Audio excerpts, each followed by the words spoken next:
Welcome back to the Formed Book Club. We're continuing with Michael Kurek's book, The Sound of Beauty. It's been a source of a lot of interesting discussion here. But last session, we talked about creativity, and we create artistic things because we're made by a creator.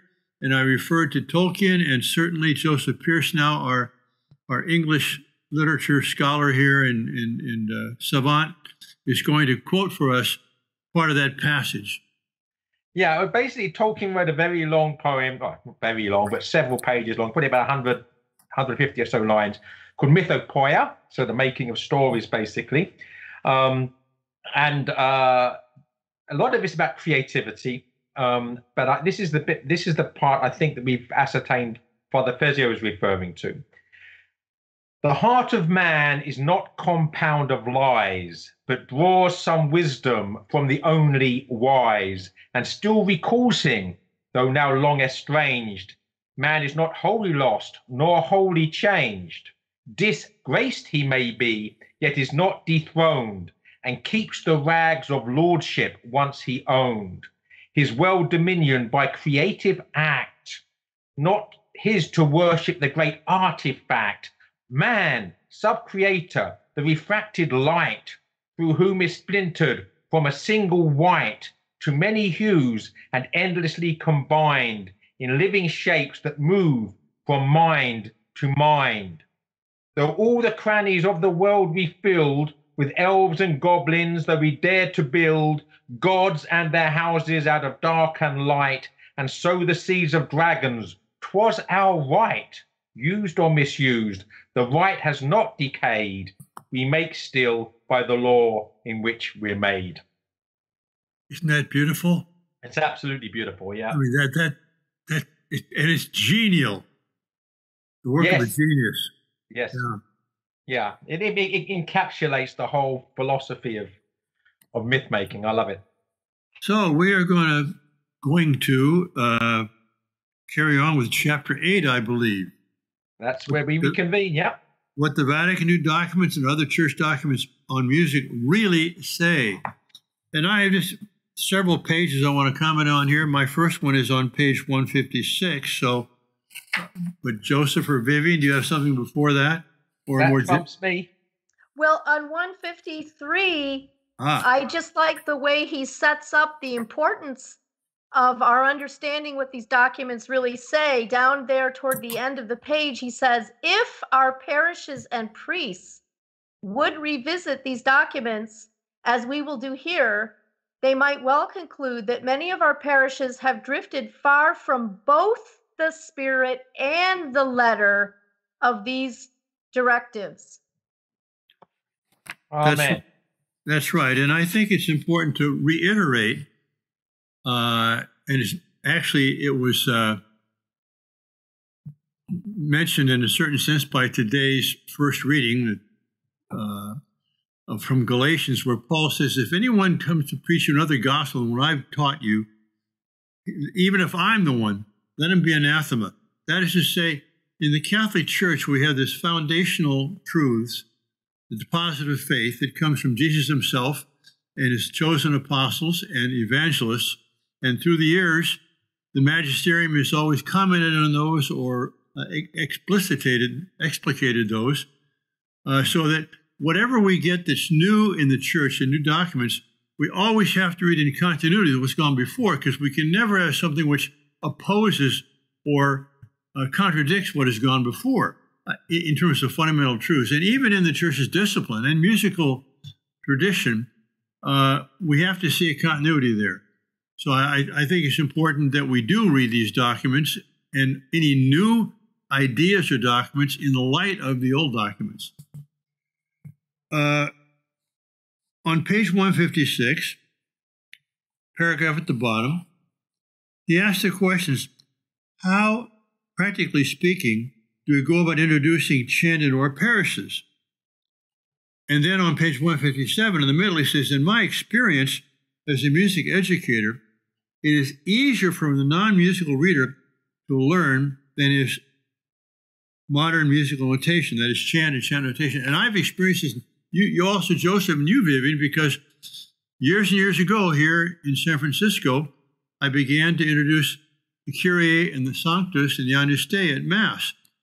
And we'd had folk songs up to the time, or hymns or whatever, but once you introduce the chant, and anybody can sing this simple chant, it began to be inconsistent to have other kinds of music that did not go along with chant, you know. And Joseph Ave Maria, you know, we taught the two basic masses, the Missa Primitiva and the Missa Orbis Factor for Sundays and feast days. And it wasn't longer than 2 weeks before everybody was singing without any music. And I've never heard so much consistently beautiful and widespread congregational singing as we had at Ave Maria. Yep. You know? It was beautiful, and one of the many things I miss about our time together there was being able to attend your Novus Ordo Latin Mass, which was very special and something I look forward to and have not experienced since then. So that's a element of nostalgia there. Right, and I'm not saying that everything should be chant.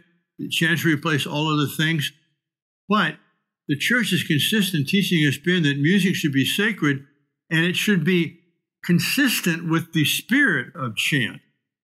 And I always proposed what I call the Fessio test. If they want to introduce new music to Mass, I say, fine, let's make a little tape recording here. We'll do a piece of chant and this music, another piece of chant, and see how it fits. And if it jars you, well, then it shouldn't be there. Right. If it's harmonious or if it works well with that, then fine, introduce that to the Mass as well. Yeah, I mean, with the sung Mass or high Mass, it seems to me that if the scholar or the choir are going to sing polyphony at some point, then that can harmonize with the chant. But the chant should still be the norm. And if you like, the polyphony is where it just goes up and then comes down again. Yes. And, you know, he talks about the role of the choir on page 160. I don't know if there's someone who wants to say something before that. No, I'm piggybacking on this chapter. I'm piggybacking. I've got things I want to say on the next one. Okay, but he does explain that the choir needs to be trained, you know, and in order to sing those polyphonic masterpieces of Palestrina and others, you absolutely have to have a trained choir. But then later on, he makes the point from the document that on page 162, that liturgical music is not a performance. This is something we talked about last week, Joseph, remember? Yep. And I agree that, I mean, I admit that this is sometimes a hard balance for music directors to accomplish, where there's both, and this is where chant really does give the people something they can sing, actually. People think it's somehow in contradiction to having the people sing. It's the exact opposite. So much of what choirs sing, even in popular music, is unsingable. Right. Simple chant is very singable, even for people like me that can't sing. Yes. Obviously, more complex chant becomes. I get this at Mass now. Sometimes I just don't try to join in. If the chant is a little bit, or I don't know, I just I'm quite happy to just sit there and let it wash over me. But of course, polyphony, on the other hand, does require a trained choir. And if an ordinary parish can't handle that, that's fine, because it's a secondary thing. The chant is primal. And if you like, that polyphony is icing on the cake. And if you can't afford the icing, the cake tastes good without it. Yes. And I just want to add about this performance. You know, we've been talking about beauty. We've been talking about some of the musical geniuses of our patrimony of Western music. And, you know, it can become too performance-oriented going in that direction as well. I one time attended a Mozart Mass in Austria. The entire Mass was Mozart's composition, all the parts. And when it was finished, my husband and I looked at each other and said, do we need to find another church to go to so we can actually pray? Because it was so overwhelming. As a performance of beautiful classical music, that it almost became a distraction because it was too far in that direction. Does that make sense? The thing is that Mozart wasn't composing for the liturgy. the mass had become, a form for composition, and very beautiful, and thanks be to God. Yes. But, but it's not being, he wasn't composing with the liturgy in mind. He was composing with the various parts of the mass in mind as a musical composition. And so that's obviously, if that's the case, there's going to be some sort of jarring. Yes. Between, if you try to slot that into the celebration of the mass. Yes. Something that one of you said recalled to me a very pleasant memory, which I will relate to you. I think it was 1996. I was in Australia giving some talks, and it was the time when Bishop Pell was named Archbishop of Melbourne, and he invited me to stay with him when I came to Melbourne for my talk. And he asked me, would it be all right if he introduced me? I said, well, of course. And could he say something after my talk, kind of make his first public statement in Melbourne? I said, well, I'd be honored to do that. Well, of course, the fact that I was giving a talk did not draw too many people, but the fact that he was going to be there to introduce it and give his first statement, we packed the auditorium with 3,000 people. And so I was giving a talk on chant and on the motu proprio of St. Pius X, Tra le Sollicitudini, which is footnoted here. And I explained the whole idea of chant and music and so on. And then at the end, I said, well, let's just see how this works. And I took the Kyrie from the Missa Orbis Facto, which I will not try to sing for you now. I don't want to embarrass you or myself. But it's somewhat ornate, So I sang it, and I said, now you try it. Pretty good. Try it one more time. They had it one time. I said, well, now let's do this. Let's have the men sing it once and the women sing it once. And they did. And I just ended up with the statement, quod est demonstrandum. And the whole place stood up and applauded and everything like that. But they were singing beautiful chant in 20 seconds, or maybe a minute. I don't know. So that was a very memorable moment for me with now Cardinal Pell, who, by the way, is in Rome now. I hope he's putting some people into jail. We'll see. I had something, you mentioned page 162, Vivian. On that same page, there's one point he makes here, which I think is important for us to emphasize. Middle of the page, the documents of Vatican II and the GIRM, the General Instruction of the Roman Missal, do not support, in fact, explicitly forbid the idea that the choir or any musical group should be in the front giving a performance as worship leaders or as a praise band. And later on he says, they should face the altar with the people rather than facing the people as performers. I think there's a whole ethos and attitude has been built around Mass facing the people, where now the priest becomes a performer and the moderator and the center of attention. And now the choir is there also, drawing our attention to the choir. No, we should be facing God, facing the Lord, facing east. If you actually want, we were talking about nostalgia. This is not nostalgia, but it's a memory. Not long after I first moved to the States, 2003, 2004, something like that probably, I gave a talk at a men's conference at a diocese in New England somewhere. The Diocese of Worcester, Massachusetts. It was a men's conference. And they had a band playing in the sanctuary during Mass with electric guitars. And then at the Great Amen, they were playing, and it actually turned at the Great Amen. They got wilder and wilder, this band, and it turned into a guitar solo. Literally, it was like a rock concert, and there was a 5-minute guitar solo. And I thought, I don't think they understand what this is all about. Right. Right. And what's such a shame is church architecture. Churches that have choir lofts, when you put the choir in that loft and they sing from there, the acoustics of the building are designed to have that music flow over you in a certain way. And when churches that have embraced this stuff you've just described, both of you, and here you've got microphones and amps and this blasting, and hear this choir loft sitting unused in the back, it's like Lord forgive them, they know not what they do. Right. Truly. That's I think we do need to be charitable, because a lot of people grew up under the so-called spirit of Vatican II, and they don't know any better. They've never experienced anything else. And I thank God, for Pope Benedict with his motu proprio and the spirit of the liturgy, and bringing people back literally to be facing the right direction, and and not just ad orientem, but here, right, and here during Mass. And I thank God for that. I have seen a great deal of progress, over the last 15, 20 years. I think things are definitely, in that area at least, improving. I think that's right. On page 165, he talks about instruments. Oh, can I just say something on 163? Absolutely.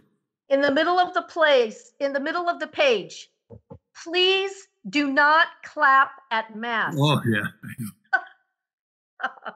That's all. I agree with that. Back to instruments. 165. Well, also, I think a good homily is a wonderful thing at Mass, but one homily is enough.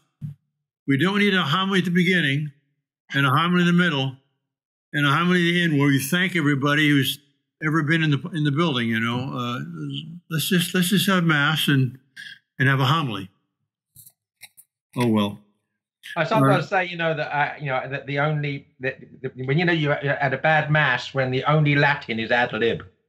Ha ha ha. So middle paragraph, how then can we discern an instrument's place in the liturgy?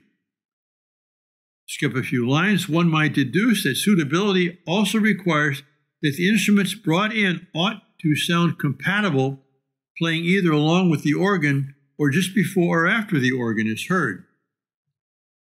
And then finally he says, some instruments come to mind as compatible with the organ, the piano, solo violin, or string group. I want to enter my disdain for liturgical piano here. I think organ, I think string instruments that can be not plucked but played, but percussion instruments of any kind, to me, don't belong in Mass. And we'll get back to that in the section on musical instruments later. But so I would disagree with Kurek on that. Well, he does mention on page 164 that musicam sacrum not only gives pride of place to chant, but also to the pipe organ. That's right. And I think I asked a church musician one time, not knowing enough about music to know this on my own, but the pipe organ and the violin, these instruments are very much more related to the human voice. And that's why there really is a difference, objectively speaking, between a percussion instrument like a piano or drums or xylophone and string instruments that, as you say, aren't plucked. Although a harpsichord also is plucked. And I think harpsichords also work. Aren't harpsichords plucked? I think they are. They are. Yeah. But the difference there, this is it. There's a difference between plucking and hitting. The piano hits the strings, and harpsichords and harps and string instruments, plucking is different. It creates a different vibration, a different kind of sound that does work more harmoniously with the voice. Well, like your daughter Mary playing the harp. I mean, it's so beautiful, Well, on 166 here at the bottom, he says, it therefore stands to reason that we should not bring in instruments associated with the music of everyday life. Well, I mean, there's hardly any more everyday instrument than the piano. A lot of homes have them in them, Whereas an organ, some homes have organs, but an organ is something which you kind of expect to be in a church. Certainly a pipe organ, because people have to neither have the space nor the money to install a pipe organ in the house. I mean, that's clearly something that belongs in a sacred space, right? Yeah. Well, I think I want to temper this just a little bit. Okay. Because, as we know, like take the violin, for example, the violin can be used to play classical music. It can also be made use to play folk music. Same thing with harps. You have beautiful concert harps, but you also have minstrel harps, organs. They invented the accordion to have portable organs in missionary lands. That they put those to use in that way. You can play Bach on an accordion, but of course you can also play a sea shanty and sing the virtues of Molly Brown. So some of these instruments. Yeah, it's not clear cut. It's not that clear cut because some of the same instruments can be put to both uses. So I think it goes back to Joseph, what you emphasized last time, quoting here, of course, and other things that we've said, that when it's sacred, it's something that has been consecrated for a certain use. And, we don't sing the virtues of Molly Brown at Mass. We sing the Ave Maria, or, so it's because there is a difference between the sacred and the profane, and it isn't simply the instrument, but what use to which the instrument is being put. Yeah, except some instruments, we're going with circles here, in circles, obviously, but some instruments are it's more difficult to put to sacred use than others. Because they don't. I mean, the electric guitar, for instance. I mean, right. I like the electric guitar. I mean, I like all sorts of music, including music that has electric guitars in it. I just don't think it belongs in the Mass. Right. That's right. Well, you could say instead of singing, they're screaming, which there's a place for that. And I mean, again, there's no bright red line here. Right. But just for example here, the guitar versus the banjo. Now, I happen to really like the banjo, even tried to play it for several years unsuccessfully. But I would see a guitar at Mass before I would see a banjo. Why is that? I mean, a banjo is a lot more percussive. It doesn't have the melody. It doesn't have the warmth, even though I love the banjo. And then let me just quote my good friend, Father George Rutler here. Years ago, he said, it's memorable, one of his many, many memorable sayings, we will know when the liturgical renewal has succeeded when the last guitar is smashed over the head of the last liturgist. Oh. But as you say, I mean, classical Spanish guitar. Yes. Or did you know that the Christmas song Silent Night was composed and played for the first time on a guitar in either a German or an Austrian church because the organ was out of commission for some reason. And so, again, you have, like you said, Father, it isn't as clear cut. Well, except I would call that a miracle. And I'll explain why. I think the Silent Night as a tune is one of the most beautiful tunes ever written. I once, from the Sublime to the Cor Blimey, as we might say in London, but I once reviewed a volume of Paul McCartney's poetry, which actually was quite good. But in order to actually set it and bulk it out, the publisher put loads of Beatles lyrics in. And the thing that was very obvious, when you actually put a Beatles lyric on a flat page with no music, right, that it's not poetry. It's just not good as poetry, however good it might be as a song lyric. But the one exception was Yesterday, which is a very simple, very beautiful poem. And I think Silent Night is very simple. And that was just, at that particular moment, on that particular silent night, with the organ not working, there was a miracle of grace that happened. We had a beautiful Christmas carol that was composed that could be played beautifully with a single guitar on a silent night, right? And that I would call that a miracle of grace rather than making that a general rule. Well, Thomas Jacoby, who's here as our video and sound technician, also is a very good guitar player. And I sent him last week a clip of some famous guitarist, I don't know his name, playing a Bach fugue on the guitar. And it was supremely beautiful. It was really, really lovely. I've got a collection of Vivaldi concertis played by Elliot Fisk, a famous classical guitarist. They're phenomenal. And he's got the other instruments with, he's not playing solo. He's got the violins and so on as well. But, you have to be careful about not making into absolutes things that aren't. Well, yeah, it's like, it reminds me of the video I sent to my friend Brian Tibbetts, who helps us with our retreat house, and he's a big hunter, a bow shooter. But he hurt his arm. He can't shoot his bow for a while. But I saw this video of a woman who was able to do a headstand and shoot the bow, holding the bow with her foot and pulling back the string with her foot. So it can be done, you know. But it's not. At this point, I just begin to think you should probably move on. Okay. All right. Before we become absurd. A little, just a small note on page 167, a small quibble. 5 lines up from the bottom, he says, some basic catechesis about music worked into homilies, parenthesis, if it pertains to the scripture readings, close parenthesis. No, not every homily has to pertain to the readings.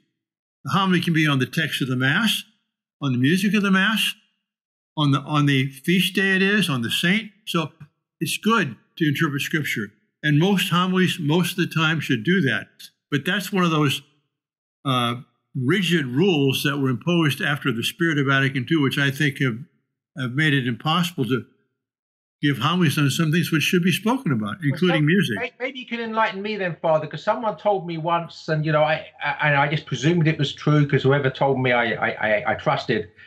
That's the difference between a homily and a sermon. The homily is tied to scripture, whereas a sermon doesn't need to be. Is that correct? Incorrect? Well, I think there has been that more strict usage of homily as opposed to sermon, but homily now means what you say after the readings.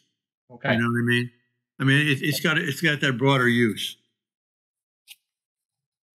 So, okay, I think that's it for this chapter, no? That's all it for me. I've actually highlighted things in chapter 9, so I hope you have enough time to spend at least 5 minutes on that. Oh, we do. Good. Because actually, I think that this chapter is a visionary chapter, and not visionary in a utopian sense, but visionary in a very practical sense. Because if we're really going to evangelize the culture, we have to have the means to do it. And one of the things that I found very frustrating as someone who's tried to evangelize through the power of beauty is the lack of donors coming up with the resources to make it possible. And so I think some of these ideas are exactly what we need. And if we don't get the practical backing, they're not going to happen, which means the cultural revival that we're all hoping and praying for is probably not going to happen either. So page 171, he mentions the Catholic University of America President John Garvey with his desire to create a fine arts council. And then Michael Kurek mentions a couple of initiatives that are out there. There are a few others, especially in New York and San Francisco, forming Catholic Centers for Arts and Culture. The New York, he's presumably referring to the Sheen Center. But the Catholic, that one in San Francisco, I've forgotten the lady that runs it. What's the? Maggie Gallagher, the Benedict XVI Institute. That's which was Father Fessio's brainchild, was it not? I was somehow involved. I don't know. Was it instigator? Yes. Take the credit, Father. Take the credit. Yeah. I just wouldn't want these things to, I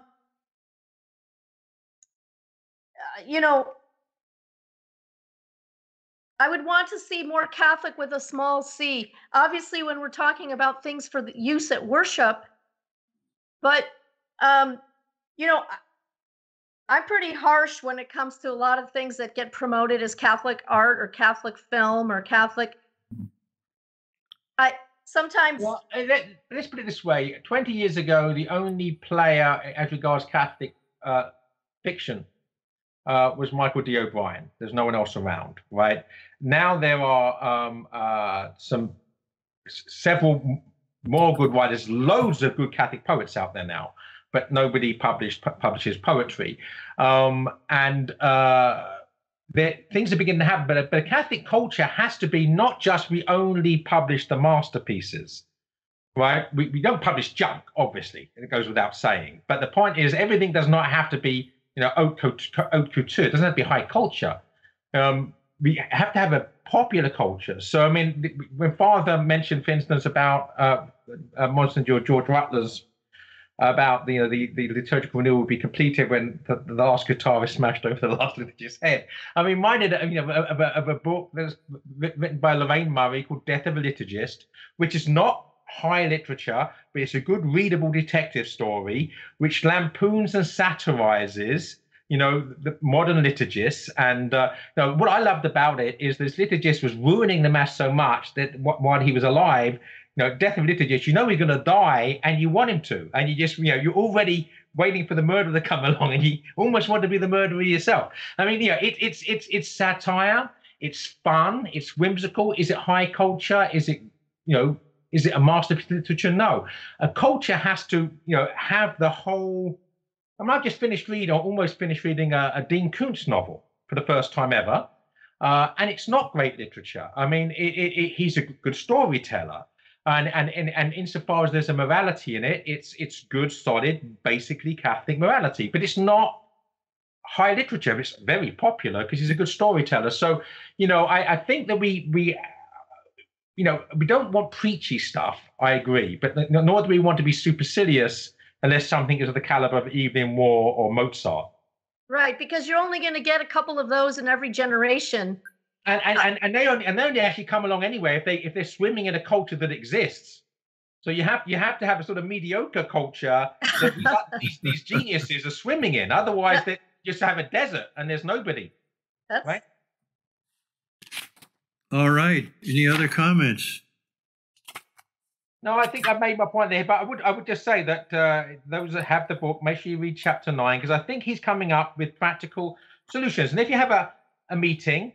At the end of a meeting, if it's not just a talking shop where everyone's wasting their time, and I've been to too many of those over the years, you want some action items at the end. You want a to-do list, and you want some sort of answerability as to we go out from here and we do what we've decided, right?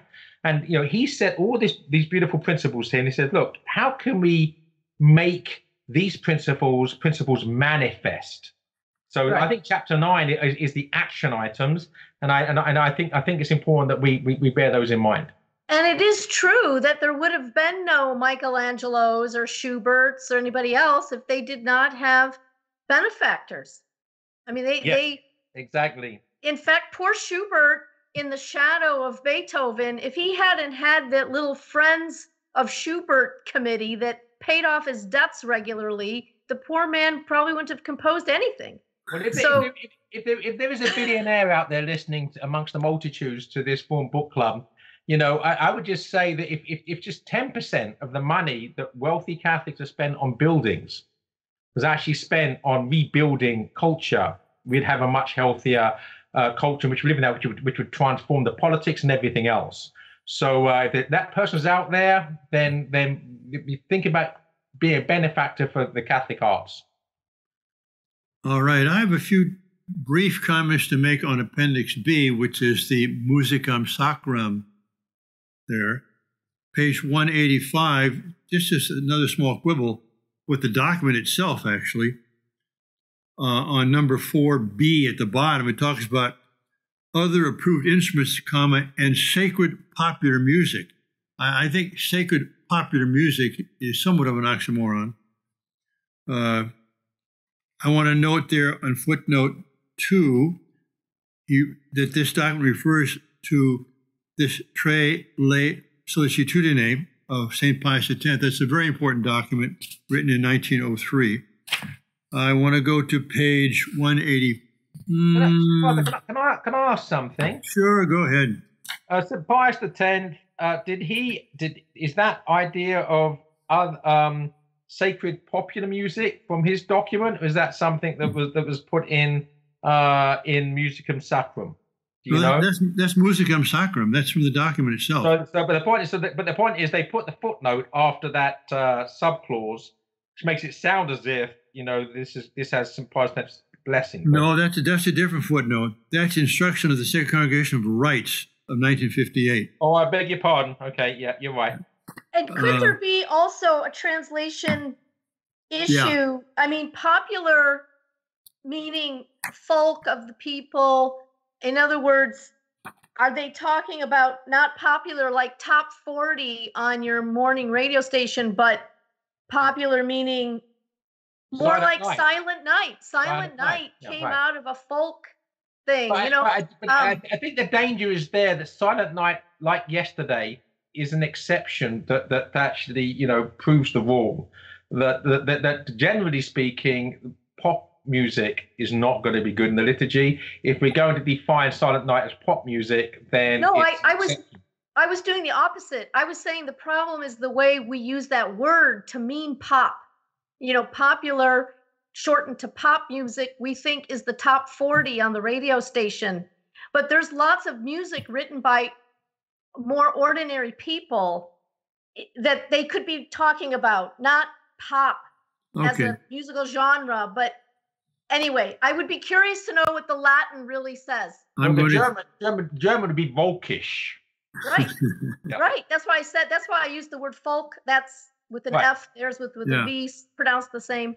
But I would be curious what the Latin says, actually, Father, on that. I love music, and I like pop music, but I don't think I want either in the Mass. So I just want to know what they mean. Okay. Right. I have another quibble on page 188, number 10 here. In order that the faithful may actively participate more willingly on greater benefit, it is fitting that the format of the celebration and the degree of participation in it should be varied as much as possible. No.